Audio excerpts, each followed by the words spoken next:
তারা কি আমাদের ডিভোর্স করাতে চান? তারা কারা? কেই বা কাকে ডিভোর্স করাতে চাচ্ছে? অনেক প্রশ্ন জাগছে মনের মধ্যে নিশ্চয়ই। হ্যালো গাইস, আসসালামু আলাইকুম। আমাদের চলমান বিশ্বে আপনাদের সবাইকে স্বাগতম।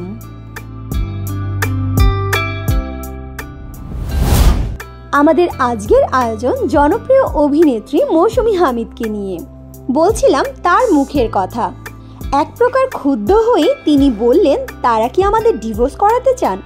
কিন্তু তারা কারা এবং কেনই বা এ কথা বললেন সে সম্পর্কেই থাকছে বিস্তারিত আমাদের আজকের ভিডিওতে। তাহলে চলুন শুরু করা যাক আজকের ভিডিও। হঠাৎ একটি খবরে চমকে উঠেছেন অভিনেত্রী মৌসুমী হামিদ। খবরের শিরোনাম এই অভিনেত্রী দম্পতির বিচ্ছেদ প্রসঙ্গ নিয়ে। বেশ কিছু অনলাইনের সেই খবরগুলো যখন পড়ছিলেন ঠিক সেই মুহূর্তেই কথা হয় এই অভিনেত্রীর সঙ্গে। কণ্ঠ শুনে অনুমান, খবরটি দেখে ভেঙে পড়েছেন। জানান বিয়ের 1 বছর হয়নি, এর মধ্যে বিবাহ বিচ্ছেদের মন গড়া খবর। মন খারাপ করে বললেন, এই খবর যদি আমার শ্বশুরবাড়ির লোক দেখে, আত্মীয় স্বজন দেখে, তাহলে কি ভাববে? মৌসুমী জানান সম্প্রতি একটি অনুষ্ঠানে তাকে দাম্পত্য জীবন নিয়ে প্রশ্ন করা হয়। তিনি জানান তাদের সংসার অনেক ভালো যাচ্ছে, বিয়ের পরে তার জীবনটাই বদলে গেছে, সবকিছুর জন্য খুশি তিনি। পরে তার কাছে জানতে চাওয়া হয় তারকাদের বিচ্ছেদ প্রসঙ্গে। সেই উত্তরে তিনি বলেন, সেই প্রশ্নে আমার উত্তর ছিল, যে কোনো মানুষের জীবনে সমস্যা থাকতেই পারে, কিন্তু সবার জীবন তো এক নয়। এখন মিডিয়ার মানুষের চেয়ে বাইরের মানুষের ডিভোর্স বেশি হয়, তাদেরটা সামনে আসে না, আমাদেরটাই আসে। সেই খবর যখন ঘুরিয়ে পেঁচিয়ে লেখা হয় আমার বিচ্ছেদ প্রসঙ্গ নিয়ে, তখন মানসিক শক্তি হারিয়ে যায়। এই অভিনেত্রী জানান, এমনিতে অভিনয় শিল্পীদের নিয়ে গুঞ্জন চলতেই থাকে, সামান্য কিছু ঘটলে সেটা অনেক বড় করে দেখা হয়। সেখানে বিচ্ছেদের খবরে তিনি আশাহত। তিনি বলেন, ভুয়া একটি খবর যেভাবে ছড়ানো হচ্ছে, সেটা যদি আমার শ্বশুরবাড়ির লোকদের চোখে পড়ে, তারা কিভাবে দেখবেন? নানা প্রশ্ন তৈরি হবে, সামাজিকভাবে আমি ক্ষতির মুখে পড়ব। মনে হচ্ছে পরিকল্পিতভাবে কেউ আমাদের ক্ষতি করছে। এমনিতেই পরিবার, সংসার, অভিনয়, দেশের পরিস্থিতি সবকিছু নিয়ে নানা রকম মানসিক চাপ থাকেই। এর মধ্যে হটকারিতামূলক কোনো নিউজ দেখলে মনে হয়, কেন অভিনেত্রী হলাম?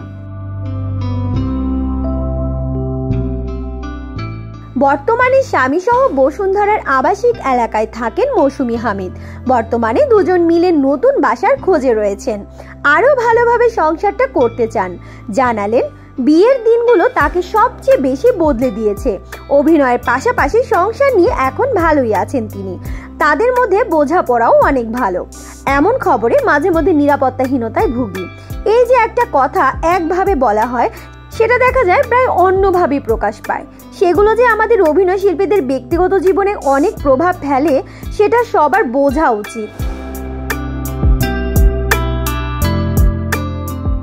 মানসিকভাবে অস্থিরতায় দিন কাটে। ক্ষুব্ধ স্বরেই বললেন, তারা কি আমাদের ডিভোর্স করাতে চায়? পাশেই ছিলেন এই অভিনেত্রীর স্বামী, চিত্রনাট্যকার ও পরিচালক আবু সাইদ রানা। কথা হয় তার সঙ্গে। তিনি বললেন, কারো ব্যক্তিগত জীবন নিয়ে গুজব ছড়ানো এক ধরনের অপরাধ। তার মতে সেই অপরাধ এখানে একের পর এক হয়েই যাচ্ছে। তিনি বলেন, এখন অভিনয় শিল্পীদের সহজেই ব্যক্তিগতভাবে অ্যাটাক করা যায়, কারণ এটা যারা করছেন তারা জানেন এটা সহজ, কেউ এর প্রতিবাদ করবে না। এতে যে একজন মানুষ সামাজিকভাবে কতটা সমস্যায় পড়ছেন সেই খবর কেউ রাখে না। এর মধ্য দিয়ে অন্যের ক্ষতি হচ্ছে, এটা একটা মারাত্মক ক্রাইম। এটা যারা করছেন তারা ইচ্ছাকৃতভাবে করে যাচ্ছেন। এবছর জানুয়ারিতে বিয়ে করেন মৌসুমী হামিদ। তার স্বামী আবু সাইদ রানা লেখালেখি ও নির্মাণের সঙ্গে জড়িত। সো গাইস, এই ছিল আমাদের আজকের আয়োজন। সবাই ভালো থাকবেন এবং আমাদের চলমান বিশ্বের সাথেই থাকবেন। ধন্যবাদ।